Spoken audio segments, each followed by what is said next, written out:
amidst all the confusion and all the stuff about procedure, I want to sort of center things a little bit. The problem for President Joe Biden and Democrats right now is pretty clear.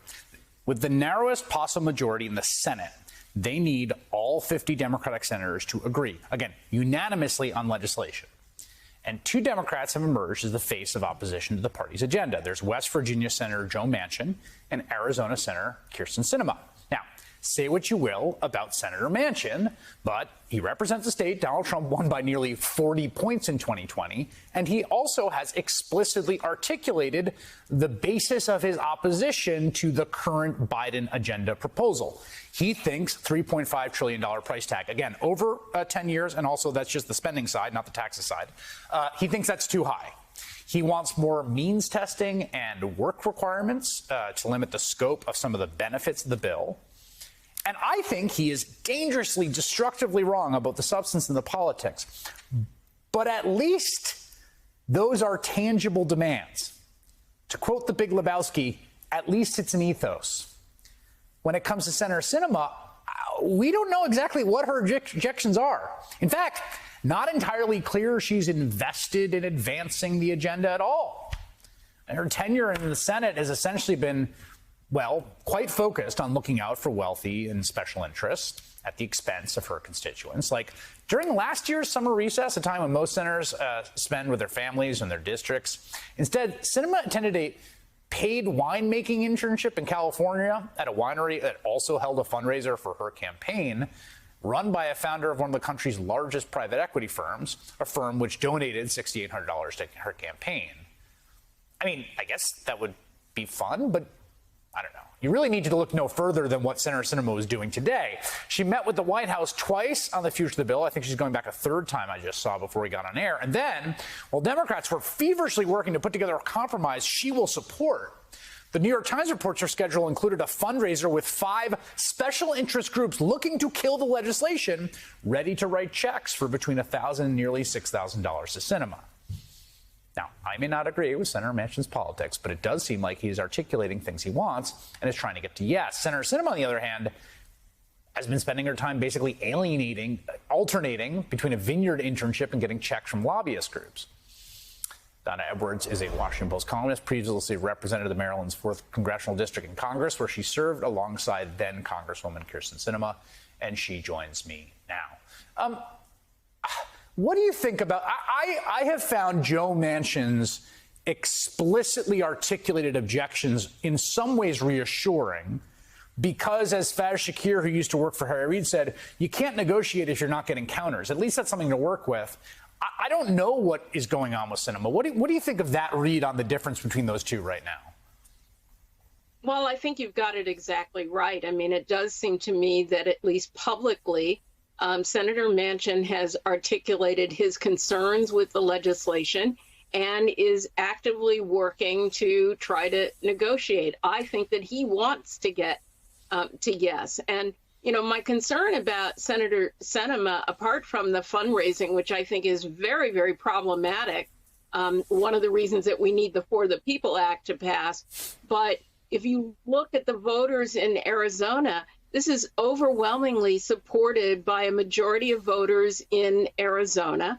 And among Democrats, also her constituents, the numbers are in the 90s in terms of support for the Build Back Better agenda. And so it is the president's agenda. And I'm concerned about any senator, any Democratic senator who would put on the line to possibly tank the president's agenda, because that effectively takes Democrats out of the running for the majority in the House and in the Senate. It's very problematic. Yeah, the polling on Sinema is fascinating. We got this new polling data for progress of this poll. So you've got a little bit of a test case. You've got Sinema and Kelly, right? And they're both from the same state. They have similar overall numbers, but Kelly's very, very approved by Democrats and very disapproved by Republicans. Sinema has much lower approval among Democrats, higher approval against Republicans, although when you are in a race against a Republican, it's unclear how much that's going to help you. And they both won their seats, right? So these are different approaches here. As someone who served with her in the House, do you have a read on what's the deal?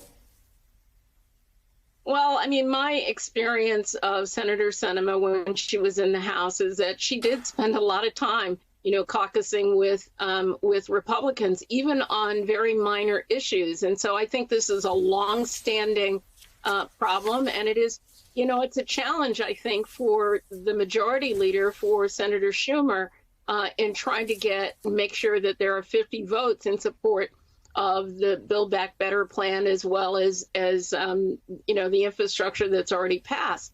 And so I don't know what the answer is, but I do think part of the answer is Arizona voters calling her to task. I mean, you look at that wide gap between her and Mark Kelly, who's up for re-election next year. Senator Sinema is not up until 2024, but her numbers have been going progressively down over this last year, from her vote on the minimum wage to where she is right now. Yeah, she gave that very, very notorious thumbs down vote on the minimum wage. We have Ro Khanna, who's a current member of the House caucus, who says we have one senator from a state Biden carried, from a state where her colleague is 100% on board, holding up the agenda of the entire House of the National Democratic Party. This senator refuses to even give a number. So here's my question. When is the Democratic Party going to tell a single senator it's time to get behind our president, it's time to get in line? I mean, the issue here is, that is true. That is the equation. The problem is, senators they're not, you can't tell them what to do. Chuck Schumer's not their boss.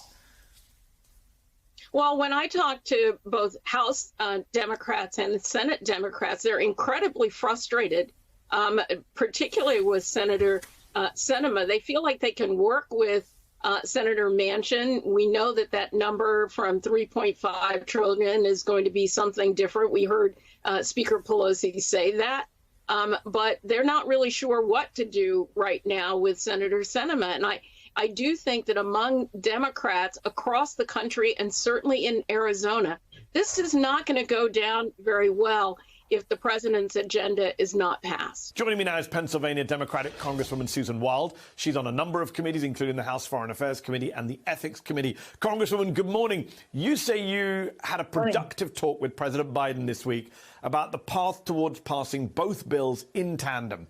What programs are you prioritizing, and what are the sticking points when it comes to deciding what stays in the reconciliation package and what gets cut? Well, good morning, Mehdi. We did have a productive conversation. A small group of us spoke with the president this week.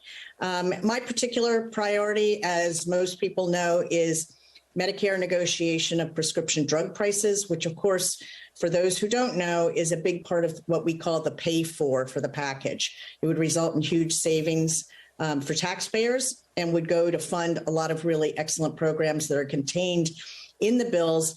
Not to mention the fact that we've got to get these roads and bridges and drainage systems fixed and get started on those.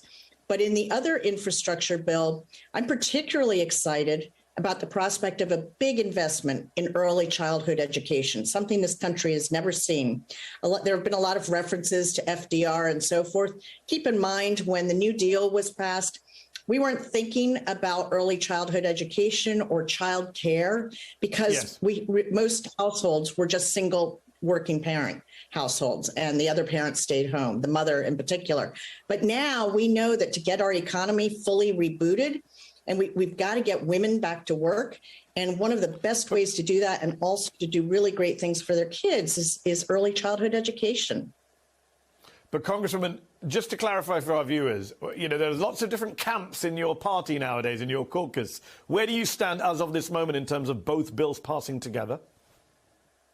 I don't think there's any choice at this point, Mehdi. I mean, I would have liked to see the original bipartisan infrastructure bill voted on, but that day has come and gone, and I am completely on board with passing these two together.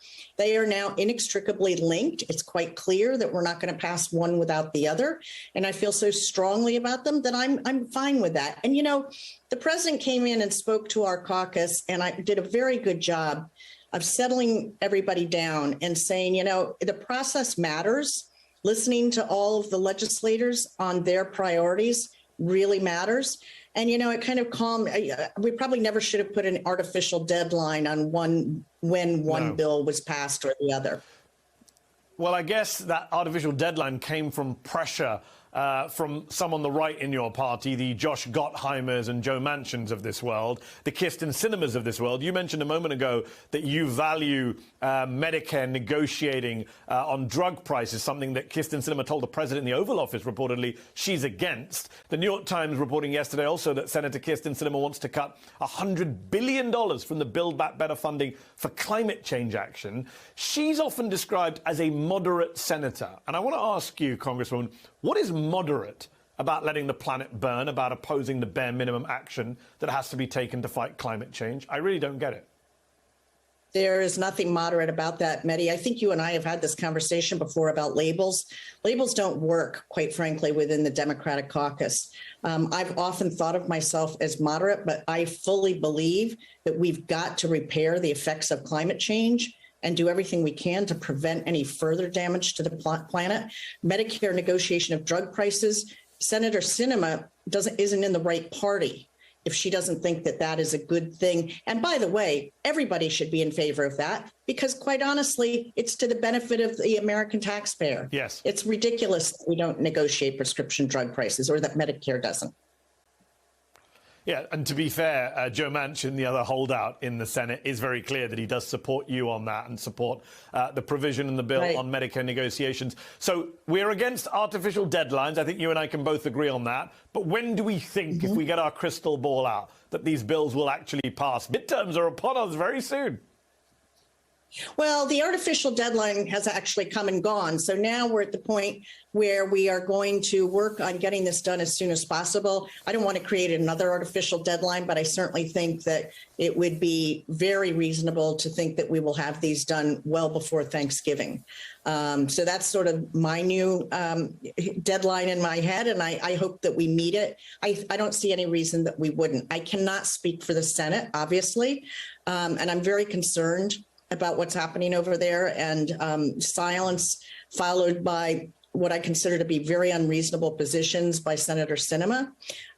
So I'm hopeful that there will be some movement over there and that we're going to be able to get this through, because I think we are seeing the House come more than ever before, the Democratic caucus anyway.